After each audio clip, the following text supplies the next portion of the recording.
मैं स्वयं शुद्ध हूँ, शांत हूँ, स्थिर हूँ और शाश्वत हूँ। आज 2 दिन से जो मैं बोल रहा हूँ जी, क्या इसके बारे में कुछ समझ आ रहा? जी, शुद्ध मतलब कोई मिलावट नहीं होता है, जी, मेरे में कोई मिलावट नहीं जो शुद्ध हो। जी, शांत का मतलब होता है जिसमें कोई चंचलता ना हो, जी, मन की कोई गतिविधि अपने आप में ना हो। जी, स्थिर का मतलब होता है जो हिल ना सके, जी, और शाश्वत का मतलब है जो सदैव रहे। जी। इन चारों में से कौन सी बात समझ में आ रही, कौन सी बात नहीं समझ में आ रही? समझ में तो सभी बात आ रही है। वो तो शाब्दिक स्तर पर ना, जी, शाब्दिक स्तर पर तो समझ में आ रहा होगा, जी, लेकिन जो इसका मूल तत्व है वो समझ में आ रहा? मूल तत्व क्या है इसका? मैं शुद्ध हूँ। मैं शुद्ध हूँ। हाँ, इसी को आप पहले बताइए कि मैं शुद्ध हूँ, जी, क्या मतलब हुआ? मेरे में कोई मिलावट नहीं है। जैसे निर्च्छेद विवेकी मतलब तो मैं शुद्ध हूँ। नहीं नहीं, नीर छेद विवेक की कहने जरूरत नहीं है। जी, शुद्ध का मतलब जिसमें कोई मिलावट ना हो। कोई मिलावट नहीं है। तो क्या अपने स्वयं के शुद्धता का हमें ज्ञान हुआ कि मैं शुद्ध हूँ? नहीं ज्ञान हुआ। यही तो मैं जानना चाह रहा था। मिलावट मेरे में मिलावट है। शाब्दिक रूप से तो समझ में आ गया जी, कि जिसमें कोई मिलावट ना हो, जी, लेकिन मेरे में मिलावट है। जी। ये कैसे मालूम हो? और मैं शुद्ध हूँ कैसे मालूम हो?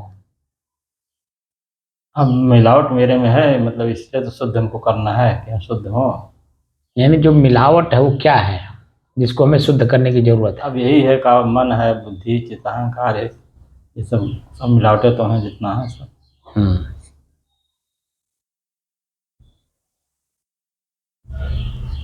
जितना नात वात घर द्वार खेती बाड़ी ढांचा पाचा सब मिलावटें तो मिलावटें कौन कमी थोड़ा सा सारा मिलावट है।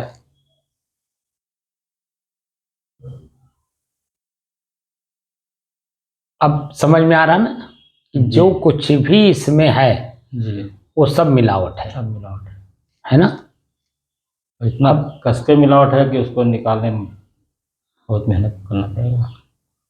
जिस तरह से उसको मिलाने में आपको मेहनत लगा होगा, जी, उतनी ही मेहनत इसको शुद्ध निकालने करने में लगेगा। जी, जी सर। इसीलिए कह रहा था ना कि शुद्ध गुरु के पास 12 साल लगेगा कम से कम। जी, जी, बिल्कुल सही साहब। गलत तो नहीं कह रहा हूँ? नहीं नहीं बिल्कुल सही, लेकिन वो ज्ञानी आदमी होते रहेगा, ज्ञान रहेगा तब कर पाएगा, ना तो और वो पड़ा रहेगा। इसीलिए इसीलिए मेरे पास कोई टूटता नहीं, क्योंकि वो एक बार आ गया वो समझता मैं मुक्त हो गया। अरे मुक्त कहाँ हो गए? अभी तो मुक्त होने के साधन जानने हैं, अभी खाली जिज्ञासा हुई। श्रोता से मैं आया हूँ सुन करके, जी, अभी तो का प्रयोग कहाँ किए आप? प्रयोग करेंगे तब तो समझ में आएगा। आज 911 दिन से हम लोग प्रयोग कर रहे हैं, जी, अभी तक तो हम लोग शुद्ध तो हो ही नहीं पाए। जी, जी, आप बता दीजिए, जो सुबह आया शाम को साधु का लंगोटी लेना चाहता है, और शाम को आया तो सवेरे लेना चाहता है। आप बता दीजिए क्या उसको देने लायक है बिना शुद्ध किए? तो वो तो सब लेने लिया है, जो लेवे करेगा नहीं। नहीं नहीं, जिसके पास आया है, जी, जैसे हम बनिया के पास गए सामान लेने, तो जो भी सामान हम लेना चाहते हैं वो देगा, पक्का है। हाँ, ठीक, लेकिन उसके भी अपने कुछ रिक्वायरमेंट है, जब उसको पूरा करेंगे तभी वो देगा ना, तभी हाँ, दोनों में तालमेल होगा। जी, तो गुरु के पास जो शिष्य आया है आध्यात्मिक ज्ञान प्राप्त करने, तो गुरु के भी तो कुछ रिक्वायरमेंट हैं जी, कि नहीं है? जी होंगे। श्रद्धा, कथनी, करनी और रहनी, ये तीनों को एक रूपता में लाए बिना अगर गुरु भी अगर सामान दे देता है तो गुरु दोषी हो जाएगा। बात समझ रहे हैं कि नहीं? जी, आज जो समाज में विकार पैदा हो रहे हैं, ये उस बनिए का काम है कि जो जिसने उनको जांचा नहीं, परखा नहीं, ठीक है, जी। उसकी आवश्यकता को समझा नहीं और पट से उठा के दे दिया। तो गुरु का भी यही कर्तव्य है कि वो बिना जाने समझे, बिना परखे अगर कुछ देता है तो गुरु दोषी है। मान लीजिए कोई मांगे तो कोई ना दे तो वही दोषी है। आप मेरी बात को समझे नहीं।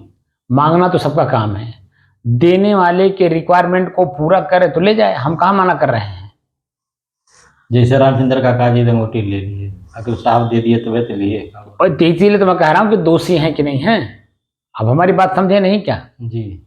वह भी दोषी हैं, मतलब साहब दोषी हैं। बिल्कुल दोषी हैं। बिना इनके सुरती छुड़ाए, बिना इनके गलत आचरण को छुड़ाए आपने दे दिया, तो इसका मतलब आप दोषी हैं कि नहीं? अभी तकले उनका सुरती नहीं छूटा है। अब आप बता दीजिए। वो स्वयं दोषी हैं। उस जीव का कुछ कल्याण हुआ नहीं। जिस संस्कार में पहले संस्कारित था जीव, उसी संस्कार में वो संस्कारित रह गया, तो क्या उसका बदलाव आया? गुरु के पास जाने का मतलब है कि जीवन में बदलाव दिखाई देना चाहिए। बात समझ रहे हैं कि नहीं? जी साहब। हम अपने गुरु भाइयों में आपसे बताऊं, 7 गुरु भाई हैं, 7 में बिना बदलाव के आपने देखा होगा कि वो चमकते हैं। जी। कहीं भी रहेंगे उनके में चमक रहती है। वो डरे से, भयभीत हुए, भागे हुए समाज में ऐसा नहीं रहेंगे। वो अपने आप में शुद्ध रहेंगे, जहां रहेंगे अपने वजनत्व तो दिखा देंगे। और जो ऐसे सुबह आया शाम को दे दिए, शाम को आया सुबह दे दिए, वो भी दिखाता है। क्या दिखाता? वो जो पहले का संस्कार लिया हुआ वही संस्कार आपके ऊपर लागू करेगा। जी। जैसे भगवान शंकर जी सबको आशीर्वाद देते थे ना, जी। हैं? सबको आशीर्वाद देते थे। और भस्मासुर सब तपस्या किया और इनसे भस्म होने का आशीर्वाद मांग लिया कि मैं जिसके ऊपर हाथ रखूं वो भस्म हो जाए। भगवान शंकर जी उनको भी आशीर्वाद दे दिए कि जाओ यो मस्त। तो उसने मन में सोचा कि ये हमको भस्म होने का आशीर्वाद तो दे रहे हैं, हम जरा इन्हीं के ऊपर प्रयोग करके देखें कि भस्म होते हैं कि नहीं। अब जैसे ही उनके ऊपर वो हाथ उठाना चाहते से इनके भागते भागते हालत खराब हो गया। बात समझ रहे हैं? जी। तो मेरे कहने का मतलब है आप आशीर्वाद दो, लेकिन आशीर्वाद का पात्र बना के दो। जी। अभी मैं आपको बताइए 911 दिन हो गए। जी। अभी स्व को स्व में स्थित होने का कोई मैं वो दे रहा हूं? नहीं। अभी मैं बता रहा हूं कि हम लोग दूर हैं। जी। साफ साफ कह रहा हूं कि नहीं? जी। ये अध्यात्म है, मैं की खोज है। मिलावट जो है साहब पहले शुद्ध होना पड़ेगा। हाँ, बिना शुद्ध हुए हम स्वयं में स्व को स्थापित नहीं कर पाएंगे। लाख कोशिश कर लीजिए। बात समझ में आ रहा नहीं आ रहा? इसलिए जब मोटी मोटी दुर्गुण ना छूटा तो बताइए अभी बारीक से बारीक जो दुर्गुण है वो कैसे छूटेंगे? वैसा सब मिलावट भी अपना ही है, हम भी अपने हैं, अलग हमको होना है। अब मालूम हो रहा है, और जब मिला रहे थे तब तो मालूम नहीं हुआ कि मतलब ये हमारे मिलावट हो रहे हैं। तो अच्छा लग रहा था, तो मैं छोड़ दें तो। हाँ, वही तो कह रहा हूँ ना, जब उसको प्रयोग कर रहे थे तो बड़ा अच्छा लग रहा था, अब उसी को छोड़ना पड़ रहा है तो कितना कठिन लग रहा है। तो धीरे धीरे छूटेगा। प्रश्न है कि बिना छोड़े कल्याण नहीं है। बिना छोड़े कल्याण नहीं है, क्योंकि किसी भी योनि में जहां भी आप गए हैं, जो सिस्टम आज लागू किए यही सिस्टम वहां भी लागू किए थे आप। और अगर आज मुक्त नहीं हुए तो अगले जितने भी आप योनियों में जाएंगे वो यही सिस्टम, वही शादी करेंगे, वही बच्चे पैदा करेंगे, वही उनके लिए दिन रात चोरी बेईमानी डकैती ठगैती सब कुछ करेंगे। तो उस प्रक्रिया में आ जाए, तो उस प्रक्रिया में रहेंगे ही। शादी कर लिए तो प्रक्रिया में सब पैदा बिल्कुल जाएंगे उस प्रक्रिया में। तो इसलिए अगर वास्तव में मुमुक्षुत्व है तो जितना भी मिलावट है सबको निकालना पड़ेगा। और चाहे आज निकाल करके आप सार्थक कर लीजिए इस मानव जीवन को, और चाहे 1 लाख करोड़ जन्म लेकर के आइए, करना यही काम है। ठीक है ना? निकालना ही काम है, चाहे जब करिए। इसलिए शुद्ध आपको एक संत का सानिध्य मिला है। जी बहुत कृपा। तो समझ जाइए कि आपका बहुत जन्म का पुण्य है। नहीं तो आज के इस दौर में, इच्छाओं के दौर में, संत मिलना इतना आसान नहीं है। जी साहब, समझ रहे हैं? जी और जो हैं भी तो बेचारे छुप छुप करके रह रहे हैं, इसलिए कि आजकल वासना का युग चल रहा है। जी समझ रहे हैं? जी और इस वासना के युग में जो संत हैं, साधु हैं, जिन्हें अपने आप को बचाना है, तो अगर वो छुप के नहीं रहेंगे तो बचा भी नहीं पाएंगे। ये भी बात है। जी समझ रहे हैं? जी ये तो मैं हूं कि मैं झटक पटक करके रहता हूं, जी मैं किसी को लाग लपेट नहीं रखता हूं, क्योंकि सब अपने अपने टारगेट पे काम कर रहे हैं। तो मेरा भी अपना टारगेट है, जी मेरा भी अपना टारगेट है कि नहीं है? जी मेरा अपना ही यही टारगेट है कि हमें इसी जीवन से मुक्त होना है, अगला हमें जीवन धारण ही नहीं करना है। इसलिए मैं जो कुछ भी है, जिसका है, सबको वापस करने में लगा हूं। मेरे स्वयं के जीवन में जिस किसी का भी जो भी है, मैं उसे वापस करने में लगा हुआ हूं। समझ रहे हैं? जी नया मैं बना नहीं रहा हूं, पुराना जो है उसको मैं खाली करना चाहता हूं। तो मैं स्वयं खाली करना चाहता हूं, तो जो भी मेरे साथ बैठेगा तो मैं उसको क्या भरने के लिए कहूंगा? नहीं, खाली करने के लिए। बोलिए। जी, जो जैसा होगा सब वैसा करे, तब बताएगा। बिना खाली किए हम शुद्ध होंगे नहीं। जी जैसे आपका कपड़ा है, गंदगी उसमें मिल गया है, तो बिना गंदगी निकाले कपड़ा शुद्ध होगा नहीं। जी शुद्धता का मतलब साफ सफाई, जी और सफाई का मतलब उसमें जो विकार है वो निकलेगा नहीं जब तक, तब तक सफाई होगी नहीं। जी तो हमारे स्वयं के अंदर में हमने खुद विकार भर रखा है, जी उन विकारों को स्वयं में त्याग करना है। त्याग करके धीरे धीरे अपने आप की शुद्धता को समझना है। जी तो चार चीज है ना, जी शुद्ध, शांत, स्थिर और शाश्वत। जी तो धीरे धीरे चलिए। अब देखिए पसीना हो रहा है, जी पसीने के ऊपर से देखिए, शरीर के ऊपरी हिस्से पे पसीना हो रहा है, और वही मुझे व्याकुल करने की कोशिश कर रहा है, और मैं धीरे धीरे खुद भी व्याकुल हो रहा हूँ। समझ रहे हैं? तो इसीलिए अपनी स्वयं की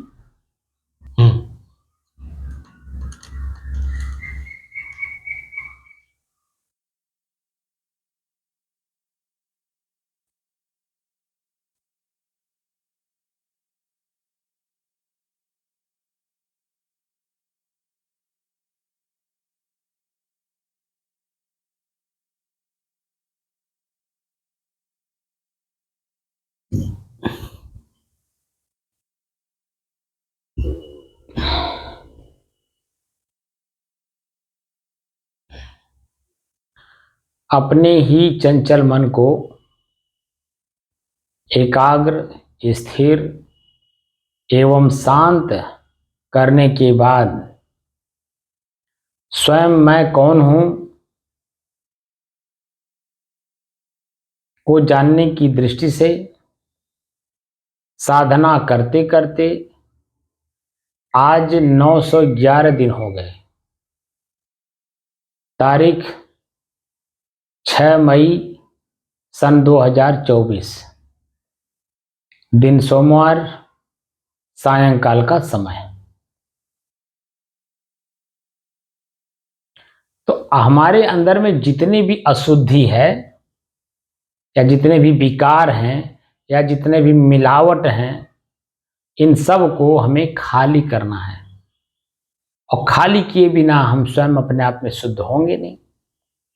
जैसे मान लीजिए कपड़ा है, तो ये अपने आप में जब है तो स्वच्छ है ना? जी लेकिन जब इसी में पसीना लग गया, या हमारे शरीर का मैल लग गया, या कहीं से किसी तरह का दाग धब्बा लग गया है, तो हमको क्या, हमारा आँख क्या बताता है कि ये दागी है, जी मैला कुचैला है, पसीना से बदबू आ रहा है। तो हम क्या करते हैं, इसको साफ करते हैं। स्वयं साफ करते हैं। अब साफ करने के उपचार ढूंढते हैं, तो साबुन है, पानी है। फिर साबुन पानी के बाद भी जो हमें रगड़ना है, बिना रगड़े जो है मैल छूटता नहीं है।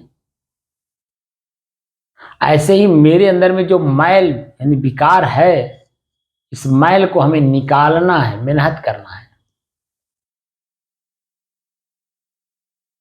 वो भी रगड़ रगड़ के।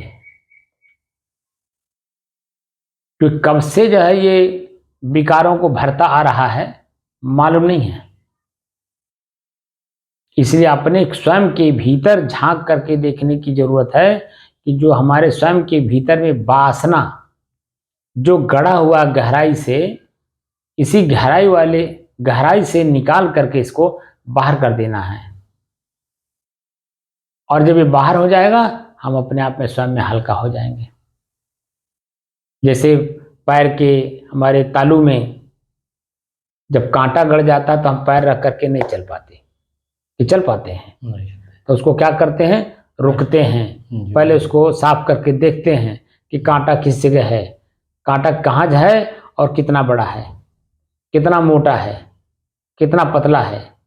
ये सब देख करके फिर हम कांटा निकालने का उपचार ढूंढते हैं। तो पहले सुई खोजते हैं, नहीं मिलता है, आलपिन खोजते हैं, नहीं मिलता है, तब पिन खोजते हैं तो वो भी नहीं मिलता है। तब क्या करते हैं, उसी कांटे से कांटे को निकालते हैं। आप तो गाय चराए हैं कि नहीं? गाय ना भी चराए हो तो जंगल में तो खुदा जन्म आपके कांटा ही रहता है। तो आप जंगल के एक सिपाही थे तो आपको कई बार कांटा गड़ा होगा, तो कांटे को कांटे से निकाले होंगे, जब आप देखे होंगे तो स्थिर होकर के ही निकाले होंगे, चंचलता में नहीं। तो स्थिर होकर के पहले देखिए, जानिए, समझिए, और जो भीतर रखने लायक है उसे रखिए, और जो निकालने लायक है उसे निकाल दीजिए। तो निकालने वाले में अहंकार नहीं पैदा होता है, लेकिन निकल जाने के बाद जो शेष बचता है उसमें अहंकार होता है कि मैंने किया। ये जो मैं किया ये भाव है, यही अहंकार है, यही हमें डुबो देता है। मैंने निकाल दिया, मैं कुछ नहीं किया, प्रकृति में स्वतः हो रहा है। अब बात भी सत्य है, इसमें भी दो राय नहीं, कोई भी इफर्ट नहीं, सारा काम प्रकृति में हो रहा है, सब प्रकृति में अपने आप हो रहा है। मैं सिर्फ उसका दृष्टा हूं, साक्षी हूं, लेकिन मैं अपने आप को ये मानता हूं कि मैं कर रहा हूं। लेकिन जो काम अभी हुआ है इसी काम को जरा करके दिखा दीजिए, इसी सहज में, तो अभी सब समझ में